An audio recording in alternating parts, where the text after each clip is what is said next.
Voici un résumé détaillé de l'ère Laurier de 1896 à 1911. L'ère Laurier, qui s'étend de 1896 à 1911, est une période charnière dans l'histoire du Canada. Dirigé par Sir Wilfrid Laurier, le premier Canadien français à devenir Premier ministre du Canada, cette époque est marquée par des transformations majeures tant sur le plan politique, économique que social. Laurier incarne une tentative de conciliation entre les deux peuples fondateurs, les Canadiens français et anglais, dans une fédération encore jeune, marquée par les tensions linguistiques, culturelles et religieuses. Laurier prend le pouvoir en 1896 à la tête du Parti libéral, succédant aux conservateurs qui avaient gouverné presque sans interruption depuis la Confédération de 1867. Il bénéficie d'un large appui au Québec grâce à son identité francophone, mais cherche avant tout à gouverner pour l'ensemble du pays.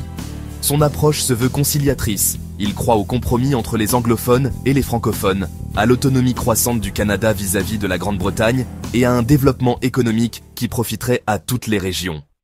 Sous Laurier, le Canada connaît une croissance économique significative, liée à l'industrialisation, au développement des ressources naturelles et surtout à l'expansion vers l'ouest. Le gouvernement libéral encourage massivement l'immigration, principalement en provenance de l'Europe de l'Est et de l'Ouest, pour coloniser les prairies. C'est l'époque du dernier bonhomme, avec l'arrivée de centaines de milliers d'immigrants. Cette politique transforme profondément la démographie et l'économie canadienne. Par ailleurs, Laurier soutient le développement des chemins de fer, essentiel à l'ouverture du territoire, à la mobilité et au commerce. Le commerce avec les États-Unis et la Grande-Bretagne est aussi encouragé.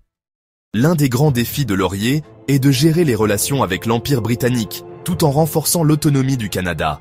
À cette époque, l'impérialisme britannique est à son apogée, et plusieurs Canadiens anglais souhaitent que le Canada participe activement à la défense de l'Empire. Cette volonté entre en conflit avec la vision des Canadiens français, souvent nationalistes et hostiles à une implication militaire à l'étranger. La première crise survient avec la guerre des Boers, de 1899 à 1902 en Afrique du Sud. Laurier décide de ne pas imposer de conscription, mais d'envoyer un corps expéditionnaire volontaire. Cette décision, bien que modérée, ne satisfait ni les impérialistes, qui la trouvent insuffisante, ni les nationalistes, comme Henri Bourassa, qui la voient comme une trahison des principes canadiens-français. Laurier tente également de concilier les positions sur les questions linguistiques et religieuses. L'exemple le plus notable est la question des écoles catholiques au Manitoba, où il cherche un compromis entre les droits des minorités francophones catholiques et la majorité anglophone protestante.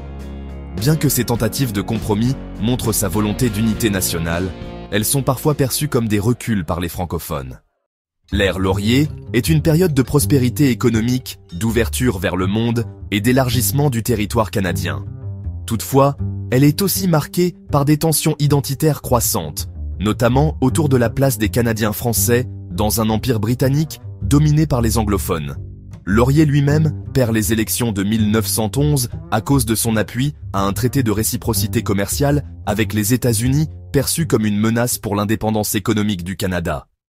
Néanmoins, Laurier reste une figure emblématique. Son gouvernement a modernisé le Canada, posé les bases d'une autonomie accrue dans l'Empire et tenté de réconcilier les deux solitudes linguistiques du pays. Son mandat demeure l'un des plus longs et influents de l'histoire politique canadienne.